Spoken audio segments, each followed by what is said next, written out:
สวัสดีค่ะชวนทำขนมนมเนยง่ายๆกับ Easy Food by ชยาค่ะ คลิปนี้มาชวนทำซิฟฟ่อนลูกเกดค่ะสูตรซิฟฟ่อนนุ่มฟูใส่ลูกเกดเพิ่มความอร่อยใส่ในถ้วยคั้นข้าวขนาด8เซนเราไปดูวิธีทำกันเลยค่ะเริ่มแรกเราก็มาแช่ลูกเกดก่อนค่ะใส่น้ำร้อนลงไปในลูกเกดเสร็จแล้วพักไว้ประมาณ5นาที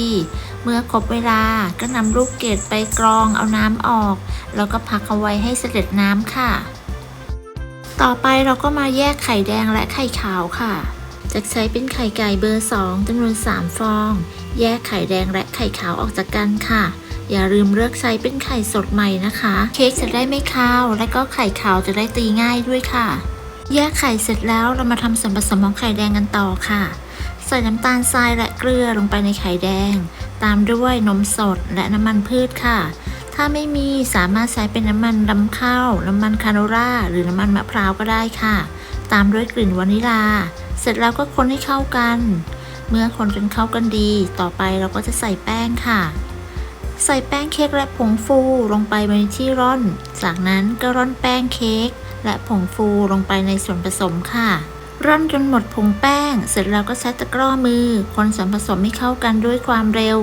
คนส่วนผสมจนเข้ากันดีแล้วเราก็จะพักส่วนนี้ไว้ก่อนต่อไปเราก็จะไปตีไข่ขาวค่ะเปิดสปีดความเร็วกลางตีไข่ขาวให้ขึ้นฟองหยาบเล็กน้อยจากนั้นใส่ครีมออฟทาทาลงไปถ้าไม่มีสามารถใช้น้ำมะนาวหรือน้ำส้มสายชูแทนได้ค่ะจากนั้นทยอยใส่น้ำตาลทรายลงไปแจ็คแบ่งใส่น้ำตาลทราย3ครั้งค่ะแต่ละครั้งก็ให้ห่างกันประมาณ 15-20 วินับในใจเอาก็ได้ค่ะจากนั้นก็ตีต่อจนกระทั่งไข่ขาวมีลักษณะเป็นสีขาวนวลตั้งยอดปานกลางปลายงองุ้มประมาณนี้ก็ใช้ได้แล้วค่ะเสร็จแล้วตีต่อด้วยความเร็วต่ำอีก30วิเพื่อตัดอากาศค่ะนำไข่ขาวที่ตีได้มาผสมกับส่วนผสมของไข่แดงค่ะโดยตักแบ่งมาผสม3ครั้งแต่ละครั้งก็ให้คนตะร่อมด้วยความเบามือจะทำด้วยตะกร้อมือหรือไม้พายก็แล้วแต่ความถนัดเลยค่ะหรือจะใช้ทั้ง2อย่างก็ไม่ว่ากันค่ะ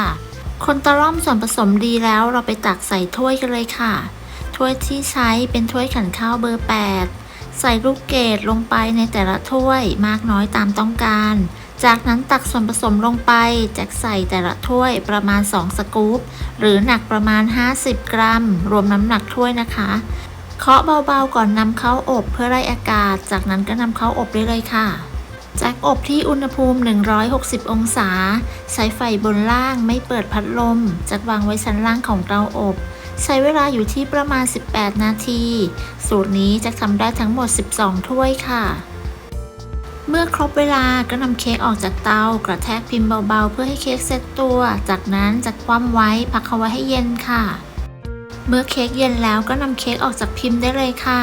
ดูวิธีการเอาออกตามคลิปเลยนะคะเนื้อเค้กที่ได้จะมีความนุ่มฟูหอมรสชาติอร่อยไม่หวานมากค่ะแต่ถ้าเพื่อนๆอยากให้หวานน้อยกว่านี้อีกก็สามารถลดน้ำตาลได้ค่ะจะทดลองใส่กล่องขนาด8เซนก็คือใส่ได้พอดีค่ะซิฟฟ่อนลูกเกดสูตรนี้ทำกินก็ได้ทำขายก็ดีถ้าเพื่อนๆชอบก็ลองทำกันดูนะคะตัวเนื้อเค้กเนี่ยจะมีความนุ่มฟูมากๆเลยค่ะแล้วก็หอมได้รสชาติความเปรี้ยวจากลูกเกดเล็กน้อยมาตัดกับความหวานของเนื้อเค้กก็คืออร่อยลงตัวค่ะ